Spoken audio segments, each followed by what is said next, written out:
पर पहुंची तो मैं छोटी सी जानकारी दे देती हूँ उसके बारे में।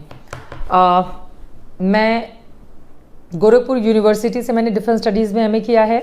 मैं एनसीसी सी सर्टिफिकेट भी मेरे पास है विथ ए ग्रेड से, जो बहुत प्राउड की बात है। रिपब्लिक डे का जो परेड होता है दिल्ली में ऑर्गेनाइज होता है, उसमें मैं गार्ड ऑफ ऑनर मैंने कमांड भी किया था, अटल बिहारी वाजपेयी जी। हालांकि ये चीज़ें हैं गूगल वगैरह पे आपको मिल जाएंगी, लेकिन इस तरह से तो मैंने कमांड किया था, मुझे गोल्ड मेडल मिला था। अटल जी प्राइम मिनिस्टर थे, उनके घर पर जाने का, टी पार्टी के लिए कुछ ऐसे जो कैडेट्स होते हैं जिनको बुलाया जाता है, वहाँ पर जाने का मौका मिला था। और गार्ड ऑफ ऑनर में उस समय बहुत बड़ी बात ये मानी जाती है, जब आप बड़े बड़े लोगों से मिलते हो, उन्हें गार्ड ऑफ ऑनर देते हो आप। गार्ड ऑफ ऑनर मैं कमांडर भी रही थी एनसीसी में। ये बात है 1900, देखिए मैंने एनसीसी ज्वाइन की थी क्लास 8 में 1998 में। 1998-99 में 2 साल मैं जूनियर विंग से रही, और उसके बाद 1 साल 10th में मैंने छोड़ दिया था एनसीसी, क्योंकि 10वीं की परीक्षा और उसका डर। तो 10वीं में मैंने एनसीसी छोड़ दी थी, और उसके बाद 11वीं 12वीं फिर बीए फर्स्ट ईयर तक मेरा एनसीसी था। 3 सालों का, पूरे 5 साल तक मैं एनसीसी की कैडेट थी। तो जब हम लोग एनसीसी में थे तो सब लोग कहते थे मेरी परेड बहुत अच्छी थी। परेड मेरी आज भी अच्छी है, मतलब मुझे सब कुछ पता है। 5 साल बहुत लंबा समय होता है, और आर्मी के लोग ही हमें ट्रेनिंग देते थे। तो परेड वरेड देख के, या मैंने गार्ड ऑफ ऑनर कमांड किया था, या फिर सब लोग, चूंकि सी सर्टिफिकेट में मेरी ग्रेड ए थी, तो सब लोगों ने कहा नहीं नहीं तुमको तो डिफेंस में जाना चाहिए, अच्छा है तुम्हारे लिए, बहुत अच्छा होगा ये वो। और वो उस तरह का परिवेश भी हमारा हो चुका था, एनसीसी में इतने ज़्यादा हम लोग इन्वॉल्व थे। तो दिमाग उधर अभी चल ही रहा था। तब तक हुआ क्या कि गोरखपुर में एक लोकल चैनल की शुरुआत हुई थी, सत्या चैनल उसका नाम था। तो वो लोग कुछ एंकर को ढूंढ रहे थे कि हमें एक नए नए एंकर चाहिए, बहुत कम सस्ते पैसे में, जिसको अपने पेट्रोल की गाड़ी के लिए बस पैसा निकालना हो, वैसे एंकर की ज़रूरत थी। तो मेरे पास ऑफ़र आया वहाँ से किसी के ज़रिए कि तुमको जाना चाहिए वहाँ पर, तुम अच्छा बोलती हो। और हम लोग छात्र संघ चुनाव भी होता था उसमें, मतलब मुझे लगता है कि स्टूडेंट जीवन का कोई भी ऐसा काम होगा नहीं जो मैंने किया नहीं है। छात्र संघ, हालांकि कभी प्रत्यक्ष तौर पर मैंने चुनाव नहीं लड़ा, लेकिन बहुत सारे ऐसे लोग थे जिनके लिए हमने कैंपेनिंग की थी, अलग अलग जगहों पर जाकर उनके लिए हम लोग वोट मांगते थे। और लोग कहते थे कि नहीं चूंकि एनसीसी में तुम्हारा बहुत अच्छा है, और मैं अच्छी स्टूडेंट भी थी, पढ़ाई में भी ठीक थी, तो लोग कहते कि नहीं तुम्हारी बातों का बहुत असर होता है, तो तुम हमारे लिए कैंपेन, ऐसे मतलब बहुत सारे लोग थे जो चाहते थे कि मुझे या फिर मेरे ग्रुप को कि हम उनके समर्थन में खड़े हो जाएं। तो ऐसे चलता रहा। तब तक अचानक से लोकल चैनल शुरू हुआ, किसी ने कहा कि तुमको उसमें ज्वाइन करना चाहिए, और एनसीसी का तो अपना चलता ही रहेगा, तुम उसकी तैयारी करना, अच्छा है कि कुछ खर्चा निकल जाएगा और हम अपने पैरों पे खड़े हो जाएंगे। मुझे भी लगा कि ठीक है, ये बहुत अच्छी बात है। तो मैंने ज्वाइन कर लिया लोकल चैनल जाके, जिसका नाम सत्या टीवी था।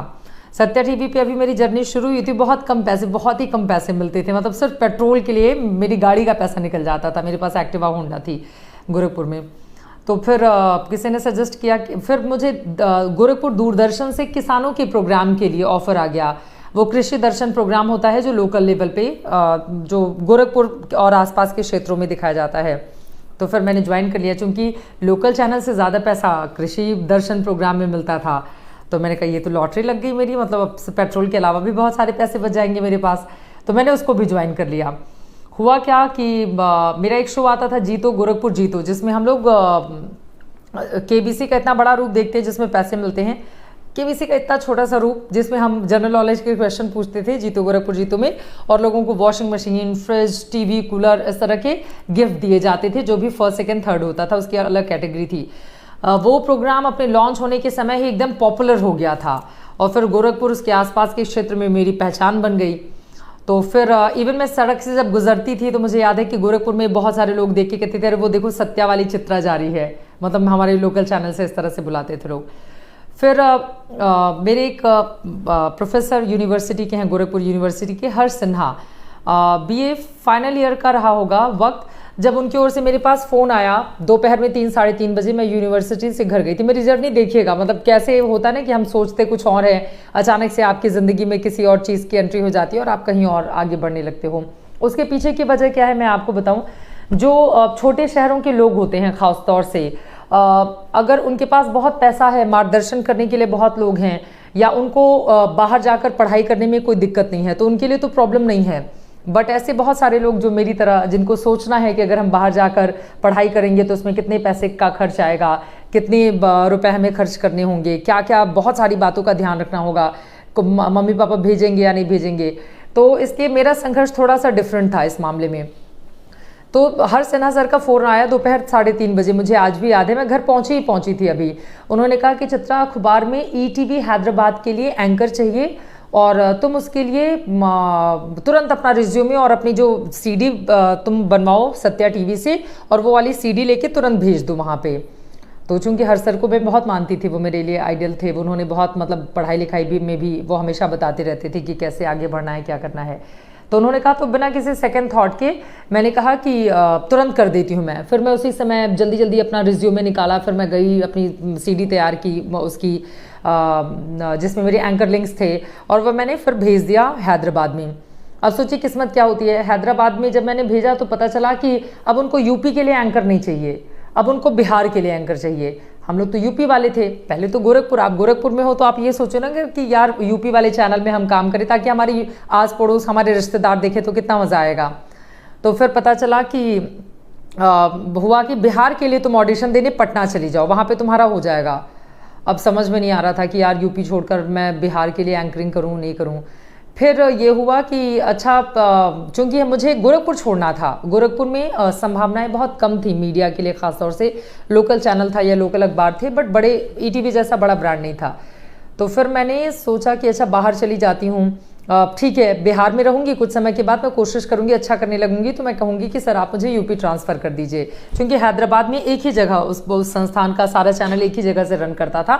तो मुझे हैदराबाद, बस मेरे दिमाग में था यार हैदराबाद जाना है, वहाँ पर नौकरी करनी है और बड़े संस्थान में काम करेंगे तो अच्छा लगेगा, मज़ा आएगा, ज़्यादा सीखेंगे। फिर मैं पटना चली गई। तो पटना में, और उसी समय किस्मत का कुछ कहे कि ईटीवी यूपी से एक लड़की ने रिज़ाइन देके वो चली गई थी। तो उसी समय मेरा बिहार के लिए भी सिलेक्शन हो गया, उसी समय मेरा यूपी के लिए भी सिलेक्शन हो गया, मतलब मेरी जो सीडी गई हुई थी। तो फिर मैं हैदराबाद पहुंची, वहाँ पे भाषा, लैंग्वेज को लेकर, एंकरिंग को लेकर, क्योंकि मैं तो लोकल चैनल में काम करती थी, और उस चैनल में क्या था, एक मान के चलिए एक स्क्रीन रखी रहती थी टीवी की तरह, नीचे कंप्यूटर होता था पूरा, और उस पर टीपी लिखा होता था। तो जब मैं पढ़ती थी तो मैं नीचे देख के, मतलब मेरा आई लुक नीचे होता था जो हम लोग पढ़ते थे, और कैमरे से ऐसे रिकॉर्ड होता था। एक बहुत छोटा सा, बहुत मतलब इस समय मैं जिस कमरे में बैठी हुई हूँ, इतना बड़ा हमारा मेन स्टूडियो होता था। अभी तो आज तक बहुत मतलब इस देश का क्या, मुझे लगता है कि विदेशों में भी बहुत कम ऐसे संस्थान होंगे जहाँ पर आज तक जैसा इतना ह्यूज, मतलब बहुत ही बड़ा कैंपस है हमारा, बहुत शानदार सा ऑफिस है, बट उसका एक छोटा सा कमरा था, उसी दायरे में हमारा सब कुछ एंकरिंग चलता था।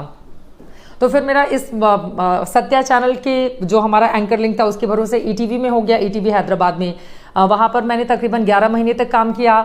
वहाँ पे जो कुछ भी सीखा उसके भरोसे मेरा यहाँ पर नेशनल चैनल में हो गया। फिर एक के बाद दूसरा के बाद, तो कहते हैं ना कि एकदम नीचे से रेंग कर ऊपर की तरफ आना, तो वही है, मतलब मेरी जर्नी बिल्कुल वैसी ही रही है। अपना संघर्ष रहा है, लेकिन उस संघर्ष का अपना मज़ा भी है, क्योंकि गोरखपुर के बहुत सारे ऐसे बच्चे हैं जो मुझे बहुत मानते हैं। बहुत सारे लोगों के लिए, जैसे आपने लिखा कि मैं एक रोल मॉडल हूँ, तो बहुत सारे लोग जिनके पास पैसे थोड़े कम होते हैं, सपने बहुत बड़े बड़े होते हैं, जिनको अपनी कॉलेज लाइफ में समझ में नहीं आता कि यार मुझे तो जाना था डिफेंस में, ये मैं पत्रकारिता में कैसे आ गई। लेकिन मैं पढ़ने में बहुत अच्छी थी, मैंने डिफेंस स्टडीज से एमए किया है, मैंने अपना डिपार्टमेंट पूरा टॉप किया था गोरखपुर यूनिवर्सिटी में, और भी बहुत सारे काम, मतलब लगता था यूनिवर्सिटी में कोई भी डिबेट कॉम्पिटिशन मैंने न जाने कितने किए, और उसमें बहुत सारे ऐसे डिबेट रहे हैं जिसमें मैं मतलब टॉप पे रही। नंबर 1 बेंगलुरु में HIV एड्स पर एक डिबेट कंपटीशन हुआ था, पक्ष विपक्ष से मैं और मेरे साथ एक गोरखपुर यूनिवर्सिटी के भैया थे, हम दोनों लोग गए थे। वो बहुत ही बड़ा डिबेट कंपटीशन ऑर्गेनाइज हुआ था और वहाँ पर हम दोनों लोग फर्स्ट आए थे। तो ऐसे बहुत सारी चीज़ें रही हैं। आप मेहनत करते हो, किसी भी फील्ड में रहो, तो वहाँ पर धीरे धीरे आपके लिए रास्ता बनता हुआ चला जाता है। और आज मेरे लिए बहुत प्राउड की बात है कि मैं आज तक जैसे संस्थान का हिस्सा हूँ, जहाँ पर आना, जहाँ काम करना। अगर मीडिया में कोई भी काम करना चाहता है तो उसका सपना होता है, और इस देश में आज तक जैसा कोई भी चैनल नहीं है।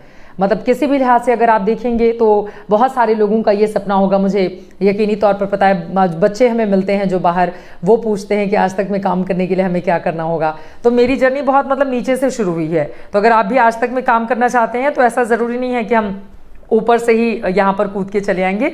आप नीचे से भी शुरुआत कर सकते हैं और धीरे धीरे करके अगर